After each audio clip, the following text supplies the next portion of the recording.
കൊണ്ട് നമ്മുടെ ബഹുമാനപ്പെട്ട നമുക്ക് എല്ലാവർക്കും പരിചിതനായ ഡോക്ടർ സുദേവ് ശർമ്മ സാറാണ് നമുക്ക് ക്ലാസ് മുന്നോട്ട് നയിക്കുന്നത്. അദ്ദേഹത്തിന് സ്നേഹത്തോടുകൂടി ഈ പരിപാടിയിലേക്ക് സ്വാഗതം ചെയ്തുകൊണ്ട് മുഴുവൻ അധ്യാപക സുഹൃത്തുക്കളെയും ഈ ഓൺലൈൻ ക്ലാസ്സിലേക്ക് സ്നേഹപൂർവ്വം സ്വാഗതം ചെയ്തുകൊണ്ട് ഗിരീഷ് മാഷ 2 ഭാഷ സംസാരിക്കാൻ വേണ്ടി ക്ഷണിക്കുന്നു. ആയിഷ ടീച്ചർ അധ്യക്ഷ സ്ഥാനത്തേക്ക്. ആയിഷ ടീച്ചർ. നമ്മുടെ KSTF-ന്റെ ഗവൺമെന്റ് തലത്തിലുള്ള KSTF-ന്റെ പ്രസിഡന്റ് ആയിഷ ടീച്ചർ അധ്യക്ഷ സ്ഥാനത്ത് ക്ഷണിച്ചുകൊണ്ട് ഞാൻ നിർത്തുന്നു. ഹലോ, നമസ്കാരം പ്രിയമുള്ളവരെ.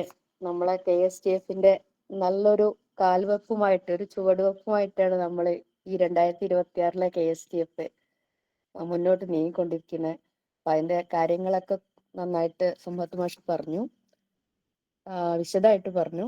അപ്പൊ ആദ്യത്തെ ഈ യോഗത്തില് നമ്മളെ ഈ ഒരു ക്ലാസ്, അതിന്റെ കേട്ടറ്റിന്റെ ക്ലാസ് എന്ന് പറഞ്ഞാൽ അതിന്റെ ഉദ്ഘാടനം ചെയ്യാൻ വേണ്ടിയിട്ട് നമ്മുടെ ഗിരീഷ് മാഷിനെ വിളിച്ചുകൊണ്ട് ഞാൻ എന്റെ വാക്കുകൾ അവസാനിപ്പിക്കുന്നു.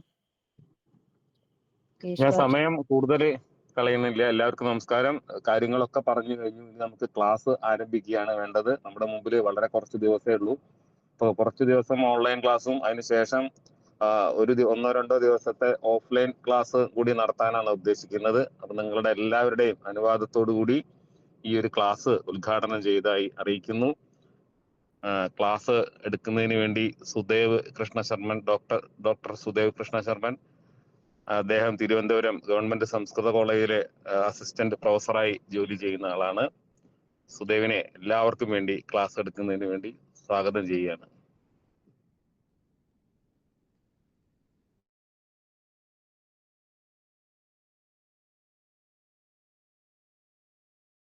ഏവർക്കും നമസ്കാരം. കേൾക്കാമോ? കേൾക്കുന്നുണ്ട്. ഓക്കെ. മലപ്പുറം ജില്ലയിലെ സംസ്കൃതാധ്യാപകരോടൊപ്പം ഒരു വട്ടം കൂടി കൂടാനായതിൽ വളരെയധികം സന്തോഷം. ഗിരീഷ് മാഷ് വിളിച്ചു പറഞ്ഞു, ഇങ്ങനെ കേട്ടറ്റ് പരിശീലന പരിപാടി ആരംഭിക്കുന്നുണ്ട്. ഏറ്റവും നല്ല കറക്റ്റ് സമയത്ത് തന്നെയാണ് അത്തരത്തിലുള്ള ഒരു പ്രവർത്തനവുമായിട്ട് മുന്നോട്ട് വന്നിട്ടുള്ളത്. അതിൽ ആ മലപ്പുറം ജില്ല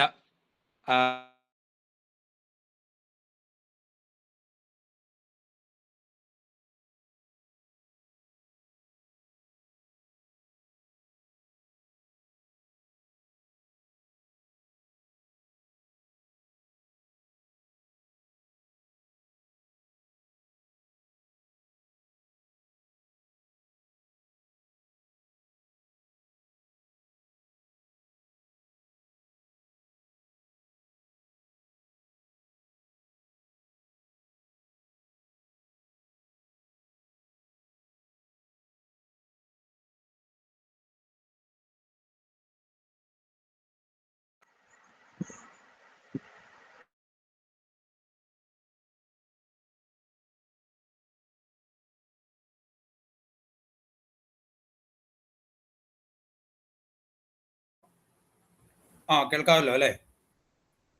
കേൾക്കാം മാഷേ, പറയൂ. ഇപ്പൊ കേൾക്കാം. മുമ്പ് പഠിച്ചതാണ്. നമ്മൾ അതിന്റെ ഉപയോഗം ഇല്ലാത്തതുകൊണ്ട് ഒരു പക്ഷേ മറന്നിട്ടുണ്ടാകാം. ഒന്ന് പൊടി തട്ടിയെടുക്കാൻ വേണ്ടി മാത്രമാണ് ഈ ഒരു ക്ലാസ് ഉപയോഗിക്കുന്നത്. എന്തു തന്നെയായാലും സംസ്കൃത ഭാഷയിലെ അലങ്കാരങ്ങൾ പ്രധാനമായിട്ട് 2 തരത്തിലാണ്: ശബ്ദാലങ്കാരങ്ങളെന്നും അർത്ഥാലങ്കാരങ്ങളെന്നും. ശബ്ദാലങ്കാരാഹ അർത്ഥാലങ്കാരാശ്ച. സ്ക്രീനിൽ കാണാമെന്ന് വിചാരിക്കുന്നു. ശബ്ദത്തിന് പ്രാധാന്യം ഉള്ള അലങ്കാരങ്ങളെ ശബ്ദാലങ്കാരങ്ങൾ എന്ന് വിളിക്കപ്പെടുന്നു. അതോടൊപ്പം അർത്ഥത്തിന് പ്രാധാന്യമുള്ള അലങ്കാരങ്ങളെ അർത്ഥാലങ്കാരം. നമ്മുടെ കേട്ടറ്റ് സിലബസിൽ ആകെ 10 അലങ്കാരങ്ങളാണ് നമുക്ക് പഠിക്കാനുള്ളത്. 3 ശബ്ദാലങ്കാരങ്ങളും 7 അർത്ഥാലങ്കാരങ്ങളും. ശബ്ദാലങ്കാരങ്ങൾ 3 എണ്ണം: അനുപ്രാസഹ, യമകം, ശ്ലേഷഃ എന്നീ അലങ്കാരങ്ങളാണ്. അതേസമയം അർത്ഥാലങ്കാരങ്ങൾ ആകട്ടെ കാവ്യലിംഗം, ഉപമ, രൂപകം, ഉത്പ്രേക്ഷ, ദീപകം, അർത്ഥാന്തരന്യാസഃ, ഉല്ലേഖഃ എന്നീ അലങ്കാരങ്ങളാണ് അർത്ഥാലങ്കാരങ്ങൾ നമുക്ക് പഠിക്കാനുള്ളത്. ഇനി ഇവ ഓരോന്നും നമുക്ക് ചെറുതായിട്ട് പരിചയപ്പെടാം. അലങ്കാരങ്ങൾ എന്ന് പറയുമ്പോൾ അവയുടെ ഉദാഹരണം എന്താണെന്നും ലക്ഷണം എന്താണെന്നും പഠിച്ചു കഴിഞ്ഞാൽ അത് ഏകദേശം പൂർത്തിയായി. ഓരോ അലങ്കാരങ്ങളുടെയും ഉദാഹരണം എന്താണ്, ലക്ഷണം എന്താണ് എന്നതാണ് നമ്മളിവിടെ ഇനി നോക്കാൻ പോകുന്നത്.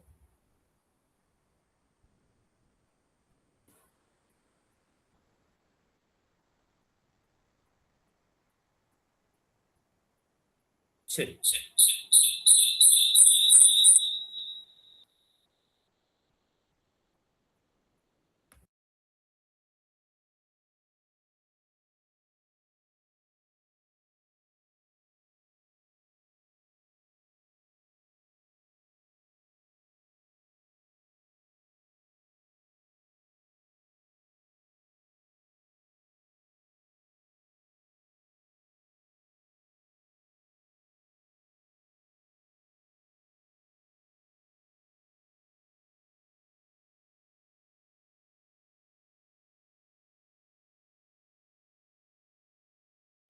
മാഷെ കേൾക്കുന്നില്ല. ഇപ്പൊ കേൾക്കാമല്ലോ അല്ലേ? ഞാൻ ലാപ്പിലും ഫോണിലും കൂടി എടുക്കുന്നതുകൊണ്ടുള്ള പ്രശ്നമാണ്. ഇപ്പൊ കേൾക്കാമല്ലോ അല്ലേ?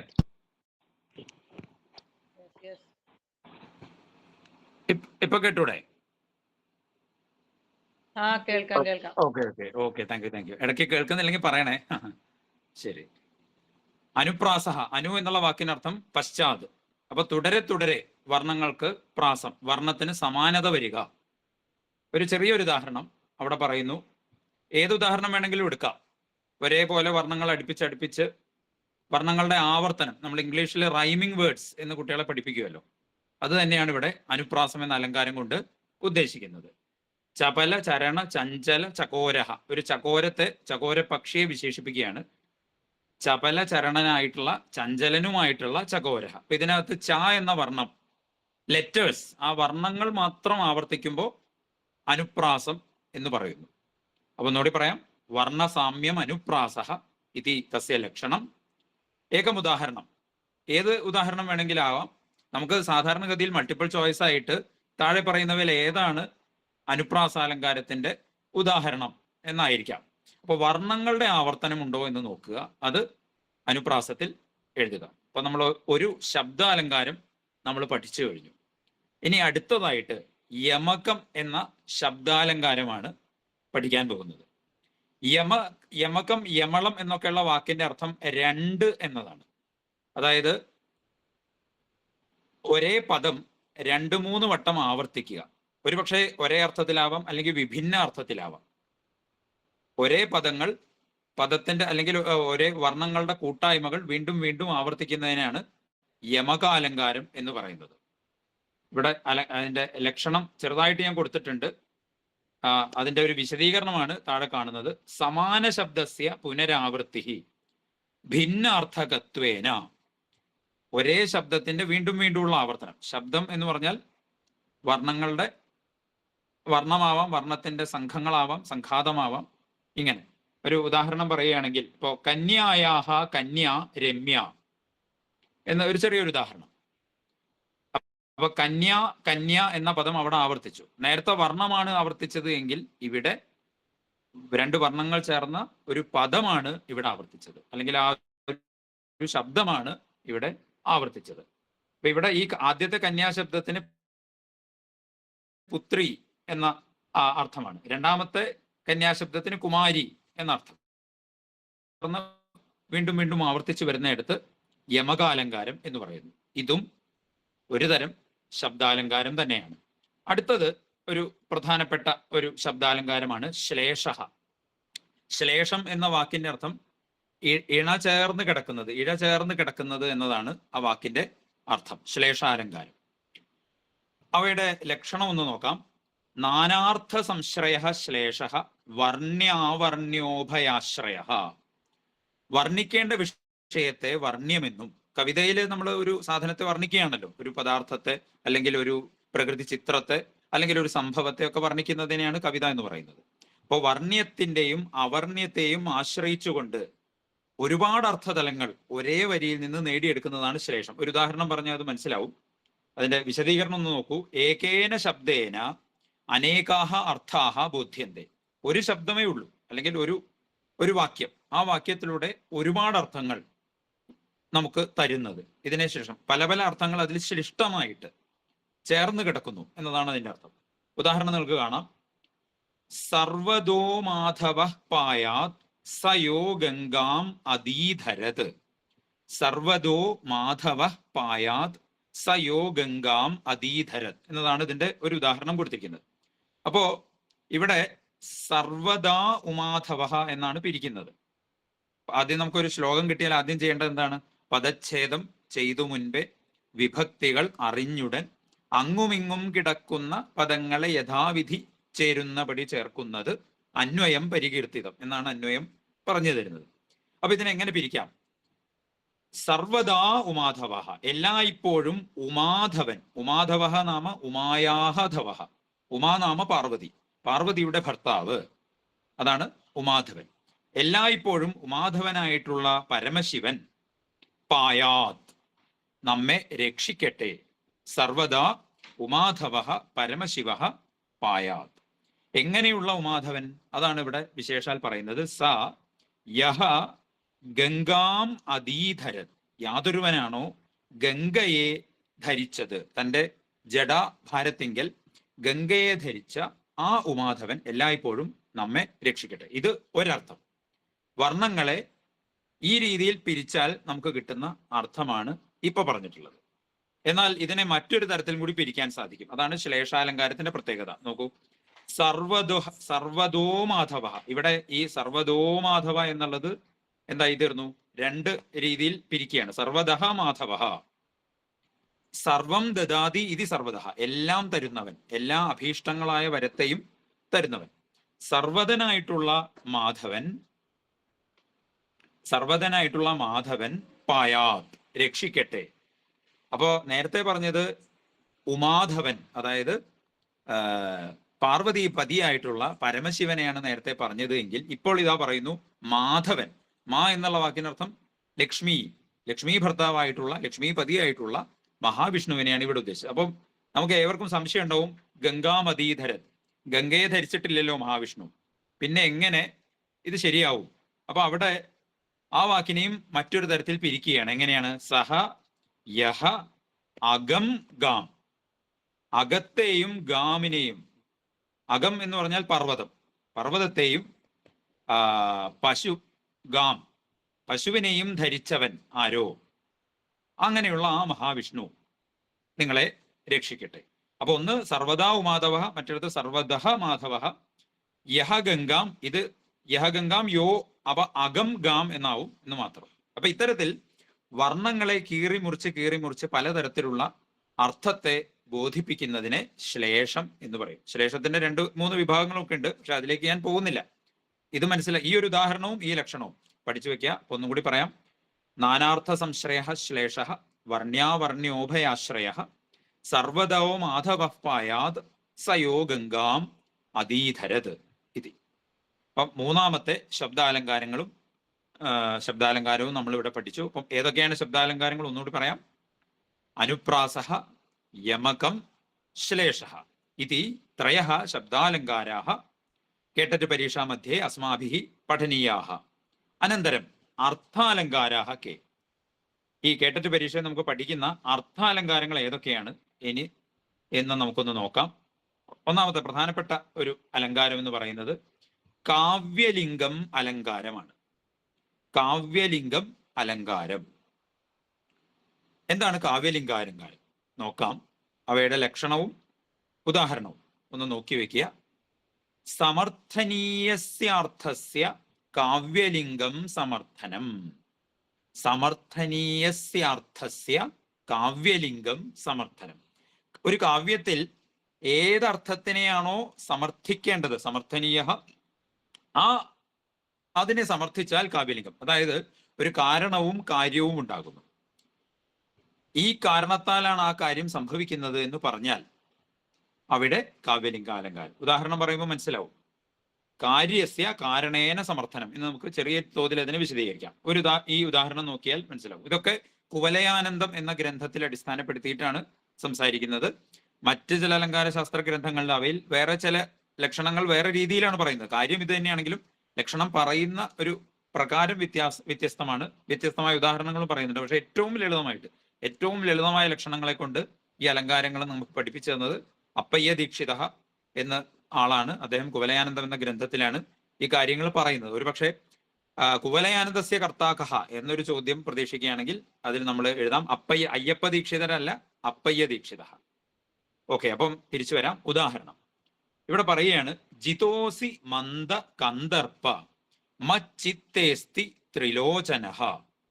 ഒന്നുകൂടി പറയാം, ജിതോസി മന്ദ കന്ദർപ്പ മച്ചിത്തേസ്തി ത്രിലോചനഃ. എന്താണ് ഇതിന്റെ അർത്ഥം? ഇവിടെ മന്ദ കന്ദർപ്പ എന്നുള്ളത് സംബോധനാർത്ഥത്തിലാണ്. ഹേ മന്ദ കന്ദർപ്പ. കന്ദർപ്പൻ എന്ന് പറഞ്ഞാൽ കാമദേവൻ. അല്ലയോ മന്ദനായിട്ടുള്ള കാമദേവ, അത്ര എന്താ പറയാ, ബുദ്ധി വേണ്ടത്ര ഇല്ലാത്ത കാമദേവ, ത്വം ജിതഃ അസി, നീ പരാജിതനായി എന്നർത്ഥം. ജിതഃ അസി എന്ന് പറയുമ്പോൾ നമ്മൾ പെട്ടെന്ന് വിചാരിക്കും ജയിച്ചു എന്നാണ്. പക്ഷെ അങ്ങനെയല്ല. അതിന്റെ അർത്ഥം ത്വം ജിതഃ, ജയിക്കപ്പെട്ടു. ജയിക്കപ്പെട്ടു എന്ന് പറഞ്ഞാൽ നീ തോറ്റു എന്നാണ് അർത്ഥം. ആരാ ജയിക്കപ്പെട്ടു? അതാണ് ഇനി പറയാൻ പോകുന്നത്. മച്ചിത്തേ ത്രിലോചനഃ അസ്തി. മച്ചിത്തേ ത്രിലോചനഃ അസ്തി. എന്റെ ചിത്തത്തിൽ, എന്റെ മനസ്സിൽ, എന്റെ ഉള്ളിൽ സാക്ഷാൽ ത്രിലോചനനുണ്ട്. ത്രിലോചനഃ ത്രീണി ലോചനാനി യസ്യ സഹ. 3 കണ്ണുകൾ ആർക്കുണ്ടോ അദ്ദേഹം. മുക്കണ്ണൻ, അതായത് പരമശിവൻ. എന്റെ ഉള്ളിൽ പരമശിവനുണ്ട്. ഞാൻ പരമശിവനെ പ്രാർത്ഥിക്കുന്ന ആളാണ്. അതുകൊണ്ട് കാമദേവ, നീ ഇതാ തോറ്റിരിക്കുന്നു. നിനക്ക് എന്റെ മേൽ വിജയം നേടാൻ സാധിക്കില്ല. അപ്പൊ ഇവിടെ എങ്ങനെയാണ് ഇത് കാവ്യലിംഗമാകുന്നത് എന്ന് കൂടി നമുക്ക് നോക്കാം. ത്വം പരാജിത ഹസി, ഇത് കാര്യമാണ്. ഇതിന്റെ കാരണം എന്താണ്? മച്ചിത്തെ ത്രിലോചന അസ്തി, ഇത് കാരണം. അപ്പൊ ഈ കാരണത്താൽ നീ പരാജിതനായി. കാര്യകാരണ ബന്ധം ഇങ്ങനെ കണക്ട് ചെയ്തുകൊണ്ട് കാവ്യത്തിൽ പ്രയോഗിക്കുമ്പോൾ അത് എന്താകുന്നു? കാവ്യലിംഗം എന്ന അലങ്കാരമാകുന്നു. സമർത്ഥനീയസ്യ അർത്ഥസ്യ കാവ്യലിംഗം സമർത്ഥനം. ലക്ഷണം എന്നത് ഇത് ലക്ഷണമാണ്. ഇനി ഉദാഹരണം എന്താണ്? ജിതോസി മന്ദ കന്ദർപ്പ മദ് ചിത്തേസ്തി ത്രിലോചനഃ. അത്രയും വ്യക്തമായി എന്ന് വരിക്കുന്നു. അപ്പൊ ശബ്ദാലങ്കാരത്തിൽ കേവലം ശബ്ദത്തിലെ ആവർത്തനം, അല്ലെങ്കിൽ പദങ്ങളിലെ ആവർത്തനം, അതല്ലെങ്കിൽ പദം പിരിക്കുന്നതിലെ അർത്ഥവ്യത്യാസം ഒക്കെ ആണെങ്കിൽ അർത്ഥാലങ്കാരം പരിപൂർണമായിട്ട് നമ്മൾ കാവ്യത്തിന്റെ അർത്ഥതലത്തിലേക്ക് ചിന്തിച്ചാലാണ് അർത്ഥാലങ്കാരം എന്താണെന്നുള്ളത് നമുക്ക് ഉൾക്കൊള്ളാൻ സാധിക്കുന്നത്. അപ്പൊ നമുക്കിത് പലപ്പോഴും നമ്മൾ ഈ കവിതകളിൽ, മലയാള കവിതകളിലും അല്ലെങ്കിൽ സിനിമാ ഗാനങ്ങളിലുമൊക്കെ ചേർത്ത് മനസ്സിലാക്കി വെച്ചാൽ കുറച്ചും കൂടി എളുപ്പത്തിൽ ഇത് ഉൾക്കൊള്ളാൻ സാധിക്കും. കേൾക്കുന്ന ഇന്നത്തെ സിനിമാ പാട്ടുകളിൽ ഉണ്ടായിക്കൊള്ളണമെന്നില്ല. ഒരു പഴയ തലമുറയിലെ സിനിമാ പാട്ട്, ഒരു പക്ഷേ കൈതപ്രം ദാമോദരൻ നമ്പൂതിരി വരെയൊക്കെയുള്ള, അല്ലെങ്കിൽ ഗിരീഷ് പുത്തഞ്ചേരി ആവട്ടെ, അങ്ങനെയൊക്കെയുള്ള റഫീഖ് അഹമ്മദിനെയൊക്കെ ആവട്ടെ, അത്തരം കവികളുടെ സിനിമാ ഗാനങ്ങളെയൊക്കെ എടുത്തു നോക്കിയാൽ നമുക്ക് ഇതൊക്കെ കണ്ടെത്താൻ സാധിക്കും. അപ്പൊ അങ്ങനെ പഠിച്ചു വെച്ചാൽ, ഓർത്തു വെച്ചാൽ കുറച്ചുകൂടി നമുക്ക് അത് എളുപ്പം മനസ്സിലാവും. അത് സംസ്കൃത കാവ്യത്തിൽ നമ്മൾ അത് അപ്ലൈ ചെയ്യുക മാത്രമേ വേണ്ടൂ. അപ്പൊ നമുക്ക് അടുത്തത് പ്രധാനപ്പെട്ട ഒരു അലങ്കാരമാണ് ഉപമാ. ഉപമയുടെ ലക്ഷണം കുവലയാനന്ദത്ത് പറയുന്നു. ഉപമാ യത്ര സാദൃശ്യ ലക്ഷ്മീരുല്ലസതി ദ്വയോഹോ. ഒരു ടൈപ്പിംഗ് മിസ്റ്റേക്ക് ഉണ്ട്, ക്ഷമ്യതാം. ഉപമാ യത്ര സാദൃശ്യ ലക്ഷ്മീരുല്ലസതി ദ്വയോഹോ. സാദൃശ്യമാകുന്ന ലക്ഷ്മി എവിടെ, ഏത് രണ്ടിടത്താണോ ഉല്ലസിക്കുന്നത് അവിടെ ഉപമ. സാദൃശ്യം എന്ന മഹാലക്ഷ്മി. അപ്പൊ അത് തന്നെ കവി അല്ലെങ്കിൽ ശാസ്ത്രകാരൻ ഒരു ഉപമയിലൂടെയാണ് പറഞ്ഞത്. സാദൃശ്യം എന്ന ലക്ഷ്മി, സാദൃശ്യമാകുന്ന മഹാലക്ഷ്മി ഏത് രണ്ടിടത്ത് നിൽക്കുന്നുവോ, വിളങ്ങുന്നുവോ അവിടെ ഉപമ എന്നാണ്. എത്ര സാദൃശ്യ ലക്ഷ്മി ദ്വയോഹോ ഉല്ലസതി തത്ര ഉപമ എന്നാണ് പറഞ്ഞിരിക്കുന്നത്. നമ്മൾ സാധാരണ വളരെ എളുപ്പത്തിൽ പറയുന്ന ഒരു ഉദാഹരണമാണ് മുഖം ചന്ദ്രഹ ഇവ ശോഭതേ. മുഖം കണ്ടാൽ ചന്ദ്രനെ പോലെ തോന്നുന്നു. ഏറ്റവും പ്രസിദ്ധമായ ഉദാഹരണമാണ്, അല്ലെ? അപ്പോ ഉപമയ്ക്ക് 4 ഘടകങ്ങളുണ്ട്. ഉപമേയം, ഉപമാനം. ഉപമേയം എന്ന് പറഞ്ഞാൽ ഉപമിക്കേണ്ടത് ഏത് വസ്തുവിനെയാണോ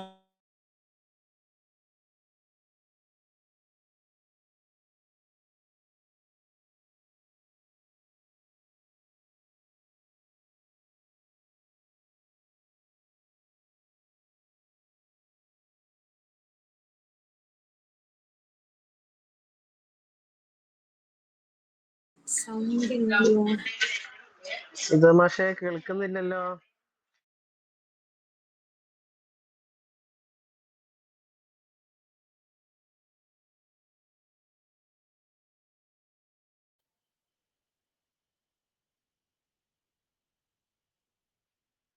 ഇത് സാറേ കേൾക്കുന്നില്ല.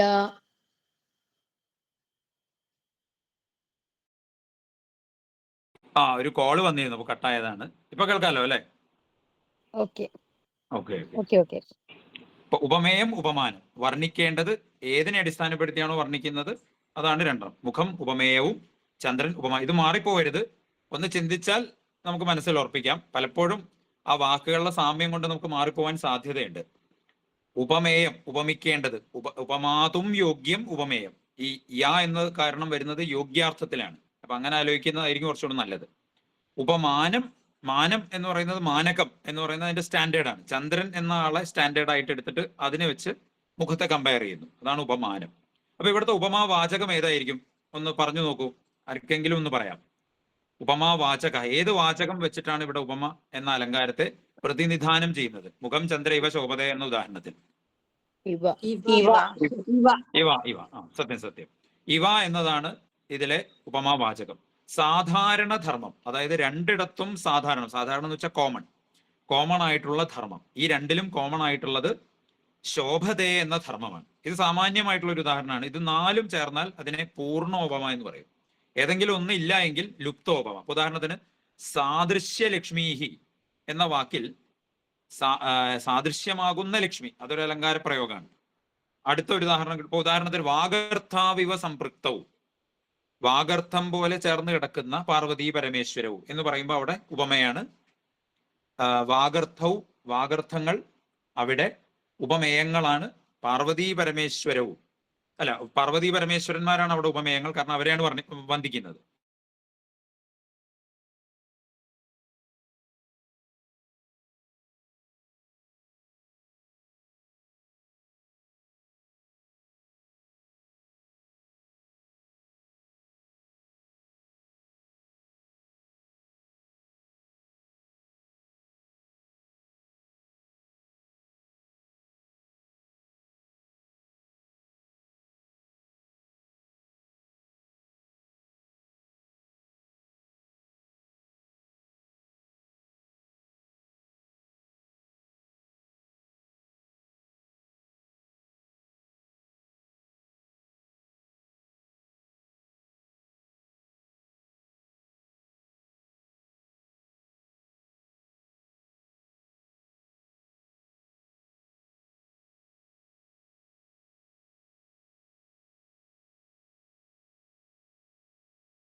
പറയുന്നില്ല. അപ്പൊ അതുകൊണ്ട് ഇത് രൂപകത്തിന്റെ ഉദാഹരണം. മറ്റൊരു ഉദാഹരണം പറയുന്നു, ശംഭുർ വിശ്വമവത്യദ്യ സ്വീകൃത്യ സമദൃഷ്ടിതാം. ഒരു രാജാവിനെ കുറിച്ച് വർണ്ണിക്കുകയാണ്. പരമശിവൻ ശംഭു ഈ ലോകം ഇതാ ഭരിക്കുന്നു, സമദൃഷ്ടിതാം സ്വീകൃത്യ. സാക്ഷാൽ പരമശിവന് 3 കണ്ണാണുള്ളത്, പക്ഷെ ഈ മഹാരാജാവാകട്ടെ 2 കണ്ണ് ആണുള്ളത്. അപ്പം പരമശിവൻ തന്റെ മൂക്കണ്ണ് മാറ്റിവെച്ച് 2 കണ്ണെടുത്ത് 2 കണ്ണ് ധരിച്ചു വെച്ച് ഈ ലോകത്തെ ഭരിക്കാൻ നോക്കുന്നു എന്നൊരു രാജാവിനെ വർണ്ണിക്കുകയാണ്. അപ്പൊ ഇവിടെയും പരമശിവനായിട്ട് തന്നെയാണ് വർണ്ണിക്കുന്നത്. ഒരു വ്യത്യാസമുണ്ട്, ആ 3 കണ്ണ് മാറ്റി 2 കണ്ണാക്കി എന്ന് പറയുന്നിടത്തും രൂപകം തന്നെ. അതുപോലെ എന്നല്ല പറയുന്നത്, അത് തന്നെ എന്നാണ് ഇവിടെ പറയുന്നത്.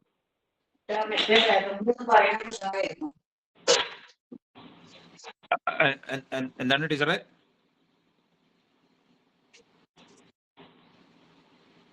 ഓക്കെ, അടുത്തതിലേക്ക് കിടക്കാം. അയമാസ്തേ വിനാശംഭു താർത്തീയകം വിലോചനം. അയമാസ്തേ വിനാശംഭു താർത്തീയകം വിലോചനം. അയം ശംഭു ആസ്തേ, ഈ സാക്ഷാൽ പരമശിവനിതാ ഇവിടെ ഇരിക്കുന്നു. എങ്ങനെ, എന്താണ് വിശേഷണം? താർത്തീയകം വിലോചനം വിനാ, 3ാമത്തെ കണ്ണ് കൂടാതെ ഇരിക്കുന്നു. നേരത്തെ പറഞ്ഞത് 2 കണ്ണുകളെ സ്വീകരിച്ചിട്ട് ഇരിക്കുന്നു എന്ന് നേരത്തെ പറയുന്നു. ഇവിടെ 3ാമത്തെ കണ്ണ് ഇല്ലാതെ വെറും 2 കണ്ണ് മാത്രമായിട്ട്. രണ്ടും തമ്മിൽ ചെറിയൊരു വ്യത്യാസമേ ഉള്ളൂ. നേരത്തെ പറഞ്ഞതിൽ വിഷയത്തെക്കാൾ ഒന്ന് ഗുണാധിക്യം, ഇവിടെ വിഷയത്തെക്കാൾ ഗുണം ന്യൂനം എന്നതാണ്. ഈ അധികം ന്യൂനം എന്നൊക്കെ ഞാൻ നേരത്തെ തുല്യം എന്നൊക്കെ രീതിയിൽ പറഞ്ഞിട്ടുള്ളത്. ഈ 2 കണ്ണുകളെ സ്വീകരിച്ചു, അപ്പൊ അത് ആധിക്യമാണ്. 3 കണ്ണിൽ 1 ഒഴിവാക്കി, അപ്പൊ അത് ന്യൂനമാണ് എന്നതാണ് അവിടുത്തെ വ്യത്യാസം. ഇതെല്ലാം ഈ ഉദാഹരണങ്ങളൊക്കെ പഠിച്ചു വെക്കുക. അസ്മിൻ ഉദാഹരണേ അലങ്കാരഃ കഹ എന്ന് ചോദിക്കുമ്പോൾ അത് കൃത്യമായിട്ട് പറയാൻ സാധിക്കാം. ആ രീതിയിലൊന്ന് ഓർത്ത് വെക്കാന്ന് വേണ്ടത്. ഇതുപോലെ തന്നെ ഇത് അഭേദ രൂപകം, രണ്ടും വ്യത്യസ്തമല്ല എന്ന് പറയുന്ന രൂപം. മറ്റിടത്ത് താദ്രൂപ്യ രൂപകം എന്താണ്? വിഷയവും വ്യത്യസ്തമാണ്, രണ്ടും വ്യത്യസ്തമാണ്, എന്നാൽ അതിൽ സാദൃശ്യമുണ്ട്. പക്ഷെ ഉപമയുടെ പോലത്തെ സാദൃശ്യമല്ല, അതാണ് ഇതിലത്തെ വ്യത്യാസം. അത് പറയുന്ന രീതി കൊണ്ട് നമുക്ക് വ്യത്യാസം മനസ്സിലാവും. ഒന്ന് നോക്കാം. അസ്യാഹ മുഖേന്ദുന ലബ്ധേ നേത്രാനന്ദേ കിമിന്ദുന. ഒരു നായികയെ വർണ്ണിക്കുകയാണ്. ഈ നായികയുടെ മുഖമാകുന്ന ചന്ദ്രൻ അടുത്തുള്ളപ്പോൾ, അല്ലെ, അസ്യാഹ മുഖേന്ദുന ലബ്ധേ നേത്രാനന്ദേ കിം ഇന്ദുന. സാക്ഷാൽ ചന്ദ്രനെ കൊണ്ട് പിന്നെ എന്തിന്? ഈ ഇവളുടെ ആനന്ദം അടുത്തുള്ള മുഖമാകുന്ന ഇന്ദു അടുത്തുള്ളപ്പോൾ, കണ്ണുകൾക്ക് ആനന്ദമുള്ളപ്പോൾ എന്തിന് സാക്ഷാൽ ചന്ദ്രനെ പോയി സാക്ഷാൽ ചന്ദ്രന്റെ പിന്നാലെ പോകണം? അപ്പൊ നോക്കൂ, ഇവിടെ ഉപമയായിട്ട് പറയുന്നതിൽ വ്യത്യാസമുണ്ട്. മുഖം ചന്ദ്രനുമായിട്ട് സാമ്യമുണ്ട് എന്നുള്ള കൺസെപ്റ്റിൽ നിന്ന് തന്നെയാണ് തുടങ്ങുന്നത്, പക്ഷെ പറഞ്ഞു വെക്കുന്ന രീതി വ്യത്യസ്തമാകുന്നു. താദ്രൂപ്യമുണ്ട്, അതായത് ആ രൂപ സാമ്യമുണ്ട്. ഇതുണ്ടെങ്കിൽ അത് വേണ്ട എന്ന് പറയുന്ന രീതിയാണ് ഈ അനുഭയ താദ്രൂപ്യ രൂപകം എന്ന് പറയുന്നത്.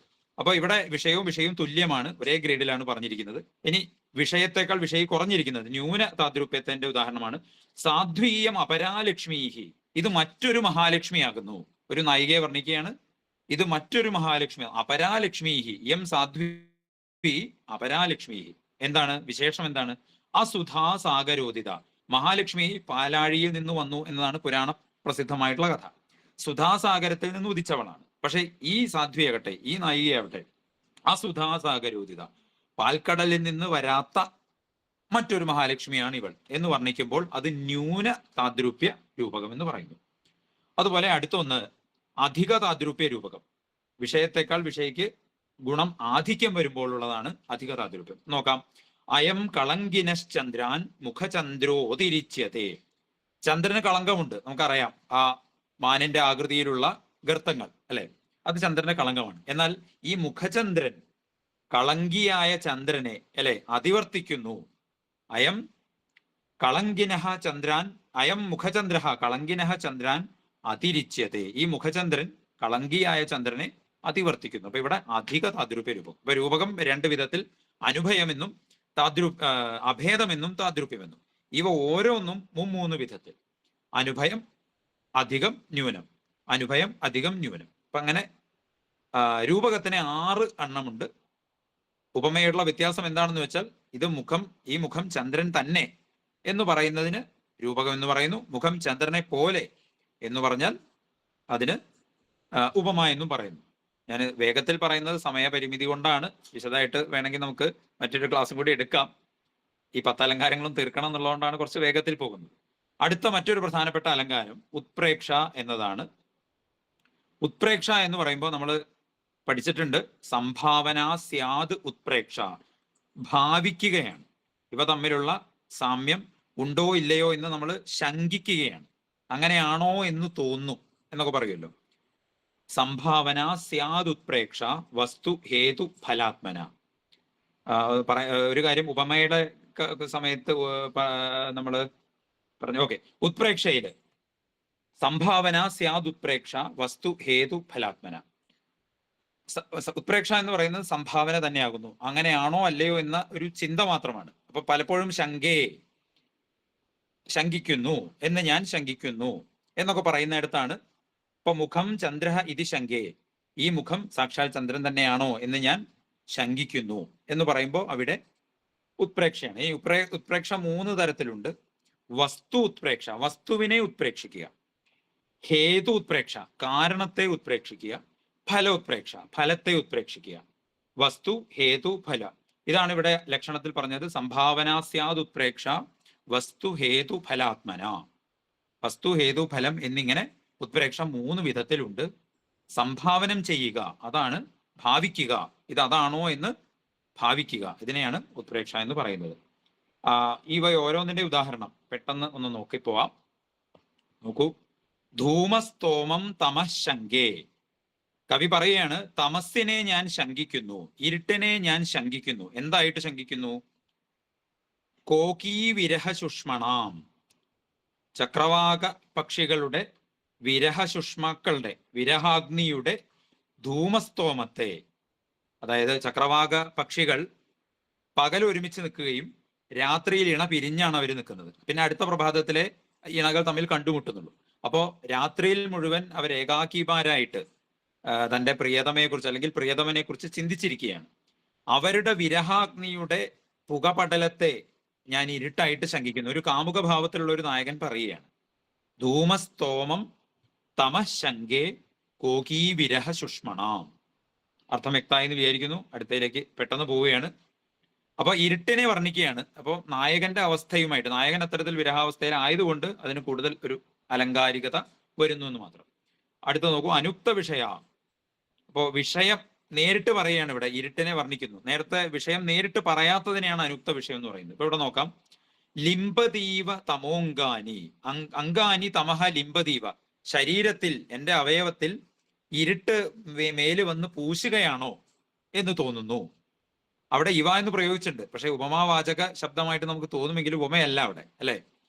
എൻ്റെ മേല് ഇരുട്ട്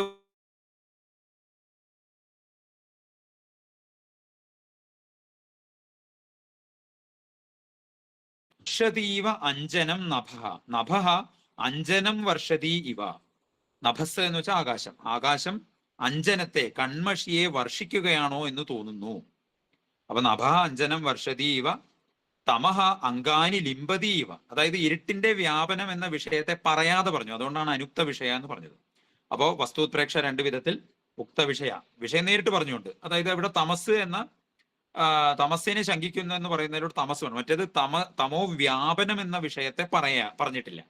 തമസ് പറഞ്ഞിട്ടുണ്ട്, പക്ഷെ തമോ വ്യാപനമാണ് അവിടെ പറഞ്ഞ വിഷയം. അത് പറയാതെ പറഞ്ഞിരിക്കുകയാണ്. അപ്പൊ അതുകൊണ്ട് വസ്തുപ്രേക്ഷ 2 വിധത്തിൽ, ഉക്ത വിഷയ, അനുക്ത വിഷയ. അടുത്തത് ഹേതുപ്രേക്ഷ. കാരണത്തെയാണ് ഉത്പ്രേക്ഷിക്കുന്നത്. ഇന്നതിന്റെ കാരണം ഇന്നതായിട്ട് സംഭാവന ചെയ്യുന്നു എന്ന് പറയുന്നതിനടുത്താണ് ഹേതുപ്രേക്ഷ. ഒന്ന് നോക്കൂ, രക്തവു തവാഘ്രീ മൃദുലവു. നായികയോട് നായകൻ പറയുകയാണ്, നിന്റെ മൃദുലങ്ങളായ തവ അഘ്രീ, നിന്റെ 2 ചരണങ്ങൾ. അഘ്രീ അവിടെ ദ്വിവചനമാണ്. മൃദുലവു ഭുവി വിക്ഷേപണാത്, ഭൂമിയിൽ വെക്കുന്നത് കൊണ്ട്, അല്ലെ? ധ്രുവം രക്തവും, തീർച്ചയായിട്ടും അവ രക്തവർണ്ണമായി, അതായത് ചുവന്നു തുടുത്ത കാൽപാദങ്ങളുള്ള, അല്ലെ, കാലുകളുള്ള നായികയെ നായകൻ വർണ്ണിക്കുകയാണ്. നിന്റെ മൃദുലങ്ങളായ പാദങ്ങൾ നിലത്ത് വയ്ക്കുക എന്ന കാരണം കൊണ്ട് രക്തം വർണ്ണ പൂരിതമായി, നല്ല ചുവന്നു തുടുത്തു, നിലത്ത് വെച്ചതുകൊണ്ട്, അല്ലെ? അപ്പോ സാധാരണഗതിയിൽ ഇതാണോ കാരണം?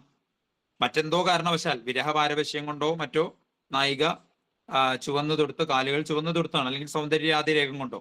പക്ഷേ ഇവിടെ കവി കാരണമായിട്ട് സങ്കല്പിക്കുകയാണ് എന്ത്? നിലത്തുവെപ്പ് എന്ന കാരണത്തെ. അപ്പൊ കാരണമല്ലാത്ത ഒന്നിനെ കാരണമായി സങ്കല്പിക്കുന്നു. അവിടെ ഹേതുത്പ്രേക്ഷ. ഇത് സിദ്ധ വിഷയമാണ്. ഇത് വിഷയം സിദ്ധമാണ്. കാരണം നിലത്ത് എന്താണ് കാല് ചുവന്നു എന്നത് വിഷയം സിദ്ധമാണ്. അത് നടന്ന കാര്യമാണ്. അപ്പൊ നടന്ന കാര്യം മറ്റൊരു കാരണത്തിന്റെ കൂടെ ചേർത്തും പറയുമ്പോൾ അതെന്താവുന്നു? സിദ്ധ വിഷയമാകുന്നു.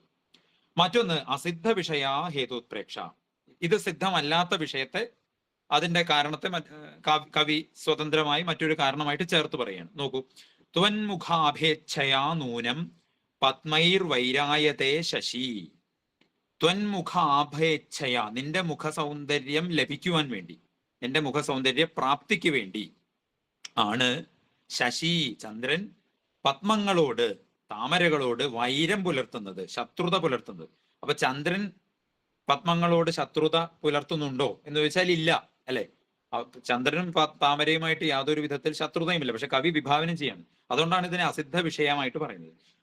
ആ കാരണത്താലാണ്, അല്ലെങ്കിൽ നിന്റെ മുഖത്തിന്റെ ശോഭ നേടാൻ വേണ്ടിയിട്ടാണ് ഈ പത്മവുമായിട്ട് തെറ്റിയത് എന്ന് പറയുമ്പോൾ അവിടെ അസിദ്ധ. അപ്പോൾ കാരണത്തെയാണ് ഇവിടെ വിഭാവനം ചെയ്യുന്നത് എന്നുള്ളതുകൊണ്ട് ഹേതുത്പ്രേക്ഷ. നേരത്തെ പറഞ്ഞത് വസ്തുവിനെ വിഭാവനം ചെയ്യുന്നിടത്ത് വസ്തുത്പ്രേക്ഷ, ഇപ്പോൾ ഹേതുത്പ്രേക്ഷ. ഇനി മൂന്നാമത്തേത് നമുക്ക് നോക്കാം, ഫലോത്പ്രേക്ഷ. ഇന്ന ഫലം ലഭിക്കുവാൻ വേണ്ടിയിട്ടാണ് കാര്യം ചെയ്തത് എന്ന് പറയുന്നിടത്ത് ഫലോത്പ്രേക്ഷയാണ്. നോക്കൂ, അവിടെയും സിദ്ധ വിഷയ അസിദ്ധ വിഷയ, അതായത് നടന്ന വിഷയവും നടക്കുന്ന വിഷയവും നടക്കാത്ത വിഷയവും, അതാണ് സിദ്ധവും അസിദ്ധവും എന്നതുകൊണ്ട് ഉദ്ദേശിക്കുന്നത്. ഉദാഹരണത്തിന് നോക്കൂ, മധ്യ കിം കുചയോഹോ ധൃത്യൈ ബദ്ധ കനകദാമഭി. അവിടെ ഒരു അക്ഷര പിശകുണ്ട്. കനകദാമഭി. മധ്യ കിം കുചയോഹോ ധൃത്യൈ ബദ്ധ കനകധാമഭി. മധ്യ എന്ന് വെച്ചാൽ വയർഭാഗം, അല്ലെ? കുചയോഹോ ധൃത്യൈ, കുജങ്ങളുടെ ധാരണാർത്ഥം, കനകധാമഭിഹി ബദ്ധ കിം, എന്താ? വലയം കൊണ്ട്, അതായത് വയറിൽ ത്രിവലികളുണ്ട്, വലയങ്ങളുണ്ട്. ആ വലയങ്ങൾ കൊണ്ട് കെട്ടിയതാണോ? കുജഭാരം വലുതായതുകൊണ്ട് ഈ വലയങ്ങളെ കൊണ്ട് കെട്ടിയതാണോ എന്ന് ചോദിക്കുന്നു. അപ്പൊ സത്യത്തിൽ ഇത് ചെയ്യാൻ വേണ്ടി എന്ന് പറയുകയാണ്. ഇങ്ങനെ ഒരു കാരണത്തിന് വേണ്ടി, ഇങ്ങനെ ഒരു കാര്യം ലഭിക്കുവാൻ വേണ്ടി ചെയ്തതാണ്. ഇപ്പൊ ഉദാഹരണത്തിന് നമ്മൾ ഒരു സിനിമാ പാട്ട് ഉദാഹരണം പറയുകയാണെങ്കിൽ എന്താണ്, ചിന്നമ്മ അടി കുഞ്ഞിപ്പെണ്ണമ്മ എന്ന ഒരു പാട്ടുണ്ടല്ലോ. അപ്പൊ അതിനകത്ത് പറയുന്നുണ്ട്, അരയാലിന്മേൽ അമ്പിളി, കുടമാറ്റം കാണാൻ, കുടമാറ്റം കാണാൻ വേണ്ടിയാണോ എന്ന് തോന്നും ഈ അരയാലിൻ പുറത്ത് അമ്പിളി വന്നിരിക്കുന്നത്. അപ്പൊ ഇവിടെ എന്താണ്? ആ ഫലത്തെ പ്രാപിക്കുവാൻ, ആ ഫലം നേടാൻ വേണ്ടിയിട്ടാണോ ഈ അമ്പിളി വന്നിരിക്കുന്നത് എന്ന് പറയുന്നിടത്ത് അവിടെ ഫലോത്പ്രേക്ഷയാണ്. അപ്പോൾ അലങ്കാര ശാസ്ത്രജ്ഞന്മാരൊരു സിനിമാ ഗാനം അല്ലെങ്കിൽ ഒരു പാട്ട് കേട്ട് കഴിഞ്ഞാൽ ആദ്യം അവര് ഇത് ഇന്ന അലങ്കാരമാണ്, ഇത് അസിദ്ധ വിഷയമാണ് അല്ലെങ്കിൽ അസിദ്ധ വിഷയമാണ് എന്നാണ് പറയുന്നത്. അപ്പോ നമ്മളത് അതിന്റെ അർത്ഥത്തിലേക്ക് ഉൾക്കൊള്ളുന്നു, ഗ്രാമവർണ്ണയായിട്ട് ഉൾക്കൊള്ളുന്നുവെങ്കിലും അലങ്കാരികന്മാർ, സാഹിത്യ ശാസ്ത്രജ്ഞന്മാർ അവര് അതിന്റെ തലനാരിഴ കീറിയത് ഏത് അലങ്കാരമാണ്, ഏത് വിഭാഗത്തിൽപ്പെടുന്നു എന്ന പരിചിന്തനമാണ് നടത്തുന്നത്. അപ്പൊ ഇത്തരത്തിൽ അതിന്റെ ഒരു ഉദാഹരണം സിനിമാ ഗാനത്തിലൂടെ പറഞ്ഞു എന്ന് മാത്രമേ ഉള്ളൂ. അപ്പൊ ഉത്പ്രേക്ഷ 3 വിധത്തിൽ, വസ്തു, ഹേതു, ഫലം, ഓരോന്ന് 2 വിധത്തിൽ. മറ്റേ വസ്തുത്പ്രേക്ഷ ഉക്തമെന്നും അനുക്തമെന്നും, ഹേതുവും ഫലോത്പ്രേക്ഷകളും സിദ്ധയും അസിദ്ധമെന്നും. അങ്ങനെ അവിടെയും മാറും. ഉപമയിലും നമുക്ക്, അല്ല രൂപകത്തിലും നമുക്ക് ആറണം കാണാം, ഇവിടെയും ആറണം കാണാം. പക്ഷെ ഈ ഉദാഹരണങ്ങൾ നല്ലോണം നോക്കി വെക്കുക. ഉദാഹരണവും അവയുടെ അർത്ഥവും അവ ഏത് വിഭാഗത്തിൽ പെടുന്നു എന്നുള്ളത് നോക്കി വെക്കുക. അത് ഒരുപാട് മാർക്കുകൾ ഈ അലങ്കാര മേഖലയിൽ നമുക്ക് സ്കോർ ചെയ്യാൻ സാധിക്കും, ഈ 2 ഉദാഹരണം പഠിച്ചാൽ തന്നെ. ഇനിയുള്ളതൊക്കെ വളരെ ചെറിയ ചെറിയ അലങ്കാരങ്ങളാണ്, പെട്ടെന്ന് തീരും. നമുക്ക് 9:30 തന്നെ നിർത്താം. ദീപകം എന്നതാണ് അടുത്ത അലങ്കാരം. ദീപം എന്ന വാക്കിന്റെ അർത്ഥം വിളക്ക് എന്നാണ്. അതായത് ഒരു വിളക്ക് തെളിയിക്കുന്നതിലൂടെ, ഇപ്പോ എന്താണ്, ഒരു തിണ്ണയിൽ, ദേഹളിയിൽ വിളക്ക് കത്തിച്ചാൽ പുറത്തേക്കും അകത്തേക്കും അതിന്റെ വെളിച്ചം കിട്ടും എന്നതുപോലെ ഒരേ കാര്യം കൊണ്ട് 2 കാര്യം പറയുകയാണ്. 2 വർണ്ണത്തെയും അവർണ്ണത്തെയും പറയുന്നിടത്താണ് ഇതാ ലക്ഷണം. നോക്കൂ, വദന്തി വർണ്യാവർണ്യാനാം ധർമ്മൈക്യം ദീപകം ബുധാഹ. വർണ്ണ്യത്തിന്റെയും അവർണ്യത്തിന്റെയും ധർമ്മം, അവയുടെ ഒരേ ധർമ്മത്തെ ദീപകം എന്ന അലങ്കാരത്തിലൂടെ പറയാൻ സാധിക്കും. ഉദാഹരണത്തിന് പറയുമ്പോൾ വളരെ എളുപ്പം മനസ്സിലാകും. മദേന ഭാതി കളഭ പ്രതാപേന മഹീപതി. കളഭ, കളഭ നാമ ഗജ. ആന തന്റെ മദം കൊണ്ട് ശോഭിക്കുന്നു. മഹീപതി, രാജാവ് തന്റെ പ്രതാപം കൊണ്ടും എന്ന് പറഞ്ഞാൽ മതി. ശോഭിക്കുന്നു എന്ന് എടുത്തു പറയേണ്ട ആവശ്യമില്ല. മദേന ഭാതി കളഭ പ്രതാപേന മഹീപതി. ആന മദം കൊണ്ട് ശോഭിക്കുന്നു, രാജാവ് പ്രതാപം കൊണ്ടും. അപ്പൊ ഈ ശോഭിക്കുന്നു എന്നുള്ളത് രണ്ടിലേക്കും വരുന്നു. ഇത്തരത്തിൽ ധർമ്മൈക്യം, ഒരേ ധർമ്മം രണ്ട് വർണ്ണ്യത്തിനും അവർണ്യത്തിനും വരുമ്പോൾ അവിടെ ദീപകം എന്ന അലങ്കാരം. ഇനി 9ാമത്തെ അലങ്കാരമാണ് അർത്ഥാന്തരന്യാസ എന്ന അലങ്കാരമാണ്. ലക്ഷണം നോക്കാം. ഉക്തിരർത്ഥാന്തരന്യാസ സ്യാദ് സാമാന്യ വിശേഷയോഹോ. സാമാന്യമായിട്ടൊരു കാര്യം പറയും, ജനറൽ ആയിട്ടൊരു കാര്യം പറയുന്നു, വിശേഷമായിട്ട് ഒരു സ്പെസിഫിക് ആയിട്ടൊരു കാര്യവും പറയുന്നു. ഇവയെ രണ്ടും കണക്ട് ചെയ്ത് പറയുന്നതിനെ അർത്ഥാന്തരന്യാസം എന്ന് അലങ്കാരം. സാമാന്യവാക്യേന വിശേഷാർത്ഥസ്യ സമർത്ഥനം. ഉദാഹരണം പറയുമ്പോൾ മനസ്സിലാകും. ഹനുമാൻ അബ്ധിമതരത് ദുഷ്കരം കിം മഹാത്മനാം.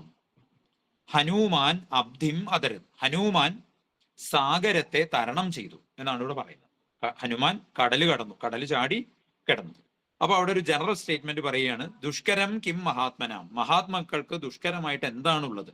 അപ്പൊ ഇങ്ങനെ വിശേഷമായിട്ട് കഥാസന്ദർഭവുമായി ബന്ധപ്പെട്ട ഒരു കാര്യം പറഞ്ഞിട്ട് സാമാന്യമായ ഒരു ജനറലൈസ്ഡ് സ്റ്റേറ്റ്മെന്റ് പറയുകയാണെങ്കിൽ അവിടെ അർത്ഥാന്തരന്യാസം എന്ന അലങ്കാരം. ഇത് നേരെ തിരിച്ചും പറയാം. ജനറൽ ആയിട്ടുള്ള സ്റ്റേറ്റ്മെന്റ്സ് ആദ്യം പറയുന്നു, പിന്നെ സാമാന്യമായിട്ടുള്ള വിശേഷമായിട്ടുള്ള കാര്യം പറഞ്ഞാൽ അതും അർത്ഥാന്തരന്യാസം തന്നെയാണ്. അതിന്റെ ഒരു ഉദാഹരണം നോക്കാം.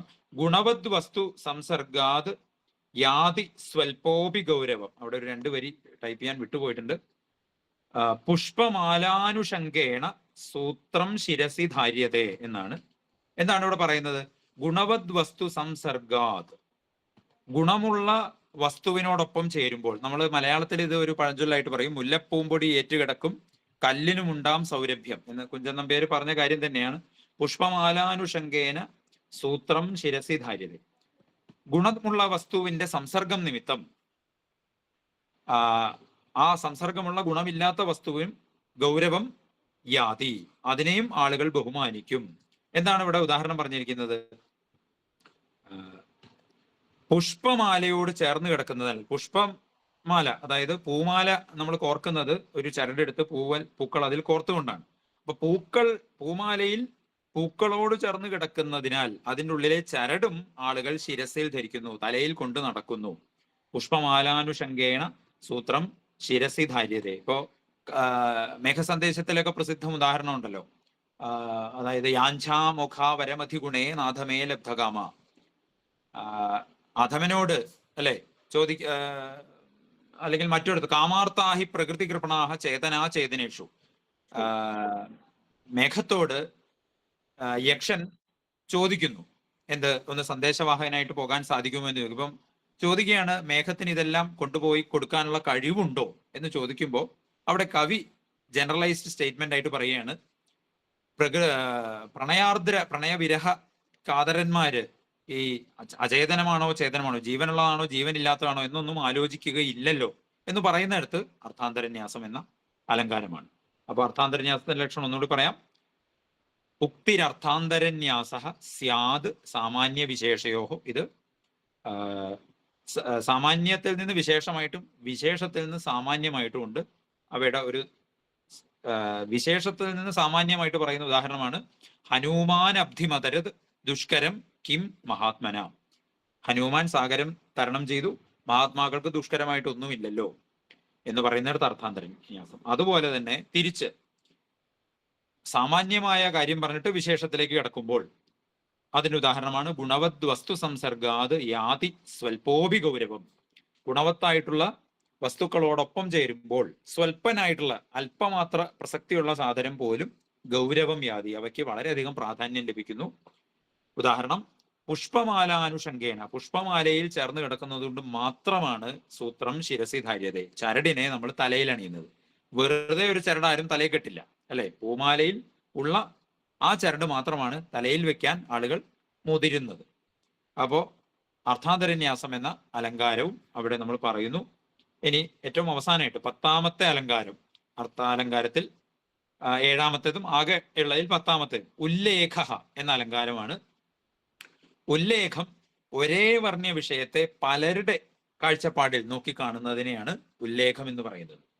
നോക്കാം. ബഹുഭിർ ബഹുധോല്ലേഖാത് ഏകസ്യോല്ലേഖ ഇഷ്യത്തെ. ഏകസ്യ ബഹുഭി ബഹുധോല്ലേഖാത്. ഒരെണ്ണത്തിനെ പല പ്രകാരേണ പല തരത്തിൽ ഉല്ലേഖനം ചെയ്യുന്നത് കൊണ്ട് അതിന് ഉല്ലേഖം എന്ന് പറയുന്നു. അപ്പൊ ഇവിടെ നിങ്ങൾക്കൊരു ഉദാഹരണം കാണാം. സ്ത്രീഭി കാമഹ, സ്ത്രീകളാൽ കാമദേവൻ എന്ന്, അർത്ഥിഭി സ്വർദ്രുഹു, അർത്ഥികളാൽ സ്വർഗദ്രുമം എന്ന്. അർത്ഥികൾ എന്ന് വെച്ചാൽ ആഗ്രഹിക്കുന്നവർ. ആഗ്രഹിക്കുന്നവൾക്ക് ഇയാൾ എന്തും കൊടുക്കും. ഈ മഹാരാജാവ് എന്തും സ്വർദ്രുമം, അതായത് കൽപ്പവൃക്ഷം, സ്വർഗത്തിലെ വൃക്ഷമാണല്ലോ കൽപ്പവൃക്ഷം, കൽപ്പവൃക്ഷത്തെ പോലെ എന്തും കൊടുക്കുന്ന ആളാണ് അദ്ദേഹം. കാലഹ ശത്രുഭി, ശത്രുക്കളാൽ ഇദ്ദേഹം കാലനായിട്ട്, ശത്രുക്കളുടെ കാലനായിട്ടാണ് അവർ ഇദ്ദേഹത്തെ കണക്കാക്കുന്നത്. അപ്പോ നോക്കൂ, സ്ത്രീകൾക്ക് കാമദേവനെ പോലെ, അർത്ഥി ഇപ്പോൾ കേൾക്കുന്നില്ല എന്നൊരു മെസ്സേജ് കാണുന്നുണ്ടല്ലോ, മറ്റുള്ളവർക്ക് കേൾക്കാമോ? കേൾക്കുന്നുണ്ട് മാഷേ. ഓക്കെ ഓക്കെ, ആ ശരി ശരി, ഓക്കെ. അർത്ഥിഭിഹി സ്വർദ്രുഹു, അർത്ഥികൾക്ക് സ്വർഗദ്രുവമെന്നും ശത്രുക്കൾക്ക് കാലനെന്നും, സഹ ഐക്ഷി, അദ്ദേഹം കാണപ്പെടുന്നു, അദ്ദേഹത്തെ മനസ്സിലാക്കുന്നു. അപ്പൊ ഒരാളെ പലരുടെ രീതിയിൽ നോക്കിക്കാണുന്ന അതിനെയാണ് ഉല്ലേഖം എന്ന വാക്കുകൊണ്ട് ഉദ്ദേശിക്കുന്നത്. അപ്പോൾ ഏറ്റവും അവസാനത്തെ അലങ്കാരമാണിത്. അപ്പൊ ഒന്നുകൂടി ഞാനൊന്ന് വേഗം സംഗ്രഹമായിട്ടൊന്ന് പറയാം. നമ്മൾ 10 അലങ്കാരങ്ങളാണ് ഇന്ന് ഈ ഒരു മണിക്കൂർ കൊണ്ട് ചർച്ച ചെയ്തത്. ശബ്ദാലങ്കാരങ്ങൾ 3 എണ്ണം, അനുപ്രാസം, യമകം, ശ്ലേഷം. അനുപ്രാസം എന്നതുകൊണ്ട് വർണ്ണങ്ങൾ ആവർത്തിച്ചു വരിക, യമകം എന്നതുകൊണ്ട് പദങ്ങൾ ആവർത്തിച്ചു വരിക.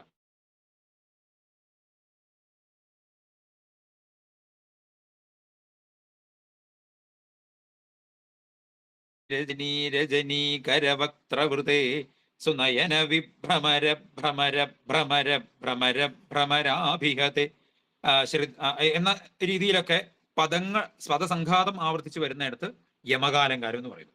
അടുത്തത് ശ്ലേഷാലങ്കാരം. ശ്ലേഷം എന്ന് പറഞ്ഞാൽ പദത്തെ കീറി മുറിച്ചുകൊണ്ട് 2 തരത്തിലർത്ഥം. സർവതോ മാധവ, സർവദാ ഉമാധവ എന്നും സർവതഃ മാധവ എന്നും, യോ അകം ഗാം എന്നും യോ ഗംഗാം എന്നും.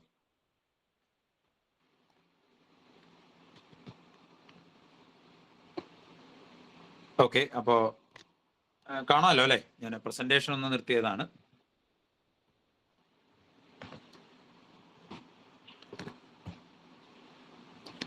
സർവദാ ഉമാധവ യോ അകം ഗാം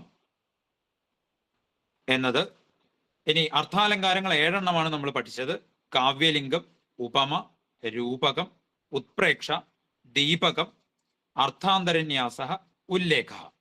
ഉപമ എന്നതിന് പ്രസിദ്ധമായിട്ട് എത്ര സാദൃശ്യ ലക്ഷ്മീരുല്ലസതി ദ്വയോഹോ എന്ന അലങ്കാരമാണ്. പ്രസിദ്ധമായിട്ടുള്ള ഒരു സിനിമാ ഗാനം ഓർക്കുകയാണെങ്കിൽ, പഴയ മോഹൻലാലിന്റെ ഒരു സിനിമ ഉണ്ടല്ലോ, ഇന്നും എൻ്റെ കണ്ണുനീരിൽ നിന്നോർമ്മ പുഞ്ചിരിച്ചു, ഈറൻമുകിൽ മാലകളിൽ ഇന്ദ്രധനുസ് എന്ന പോലെ എന്ന് പറയുന്നിടത്ത് ഉപമാലങ്കാരമാണ്. ഈറൻമുകിൽ മാലകളിൽ ഇന്ദ്രധനുസ് എന്ന പോലെ നിന്നോർമ്മ പുഞ്ചിരിച്ചു. അപ്പൊ അവിടെ ഈറൻമുകിൽ മാലകളിലെ ഇന്ദ്രധനുസ് പോലെ നിന്നോർമ്മ. മ്യൂട്ടല്ലല്ലോ, കേൾക്കുന്നില്ലേ? കേൾക്കുന്നുണ്ട്. കേൾക്കാലോ, ഓക്കെ.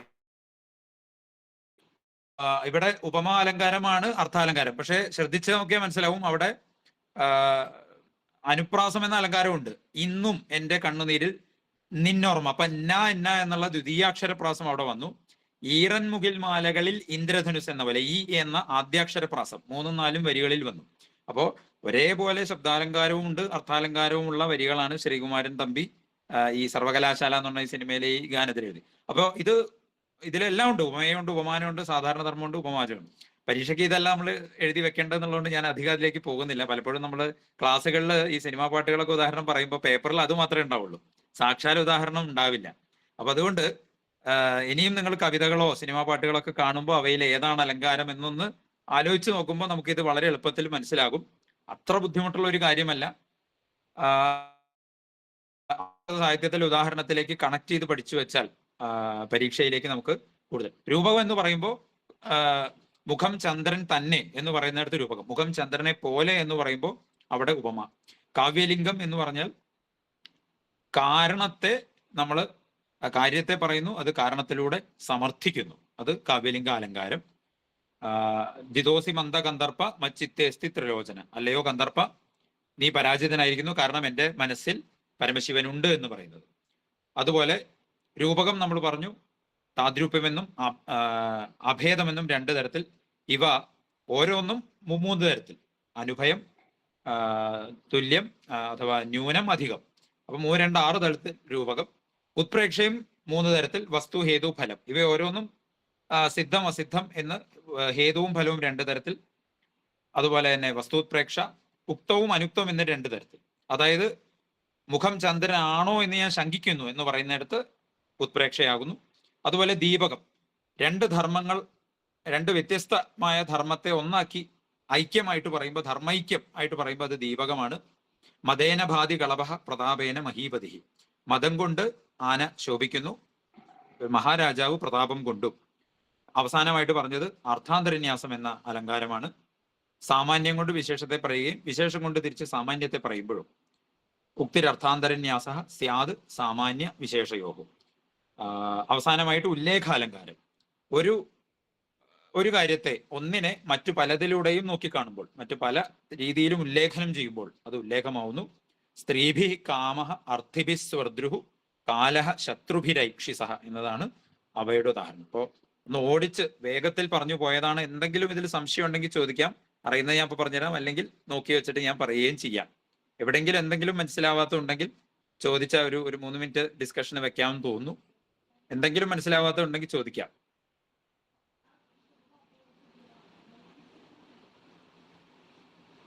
പ്രസാദ് മാഷെ. യെസ്, ഞാൻ ആരെയും സംശയങ്ങൾ ചോദിക്കാനുണ്ടെങ്കിൽ ചോദിച്ചിട്ട്. കേട്ടറ്റ് പരീക്ഷയുടെ ഡേറ്റ് ഒക്കെ ആയി തോന്നുന്നു അല്ലേ? അതെ അതെ, ഡേറ്റ് ആയി. എല്ലാവരും അപ്ലൈ ചെയ്ത് ഒക്കെ ഇരിക്കുകയാണ് അല്ലേ? അതെ അതെ.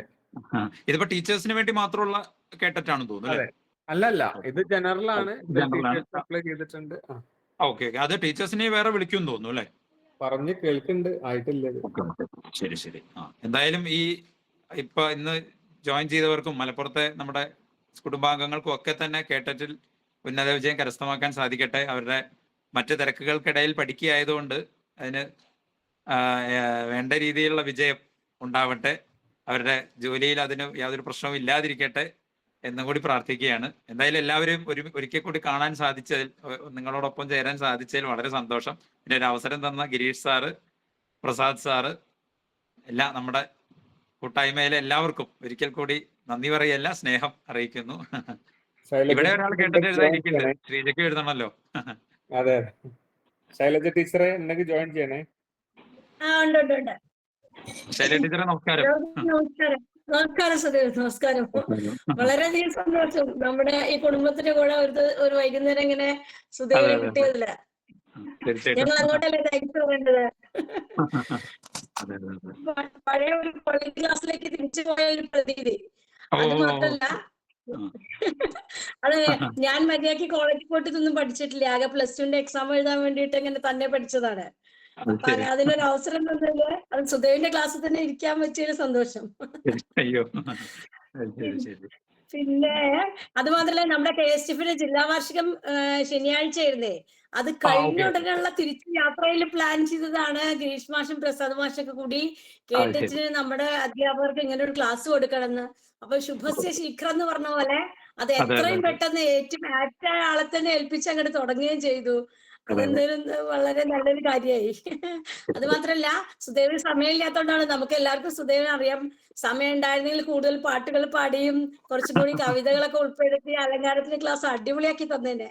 മുന്നേ നമ്മുടെ സംസ്കൃത അക്കാദമി കൗൺസിലിൽ ഒരു ക്ലാസ് എടുത്തിട്ടുണ്ടല്ലോ ഇതിന് പാട്ടുകളൊക്കെ ഉൾപ്പെടുത്തിയിട്ട്. അതുപോലെ വിശദമായിട്ട് നമുക്ക് ഒരു ഓഫ്ലൈൻ ക്ലാസ് തന്നെ നടത്താൻ സാധിക്കട്ടെ. മാഷ് പറഞ്ഞ പോലെ പങ്കെടുത്ത എല്ലാവർക്കും ഏറ്റവും ആദ്യത്തെ തവണത്തിന് നല്ല വിജയം ഉണ്ടാവട്ടെ. നമുക്ക് പരീക്ഷ എഴുതണ്ടാത്ത വിധത്തിലും കൂടെ നിയമം വരട്ടെ എന്നും കൂടി ആഗ്രഹിക്കുകയാണ് അധ്യാപകർക്ക്. ചേച്ചിയോടും മക്കളോടും പറയൂ അന്വേഷണം. നമസ്കാരം. ആയിക്കോട്ടെ ആയിക്കോട്ടെ. എല്ലാവരും പങ്കെടുത്ത എല്ലാവർക്കും KSTFന്റെ ജില്ലാ ഘടകത്തിന്റെ പേരിൽ നന്ദി. സുധേന് പ്രത്യേകിച്ച്. പറഞ്ഞോളൂ മാഷെ. സുധേവ് മാഷേ, ഇപ്പോ പ്രസന്റ് ചെയ്തത് അതിന്റെ PDF ഫയല് അയക്കാൻ പറ്റുന്ന രീതിയിലാണോ? അത് ഇപ്പൊ വേടാണ്, ഞാൻ PDF ആക്കി അയക്കാം. ആയിക്കോട്ടെ, എന്നാ അത് ഗ്രൂപ്പിൽ ഇടാലോ. അതെ.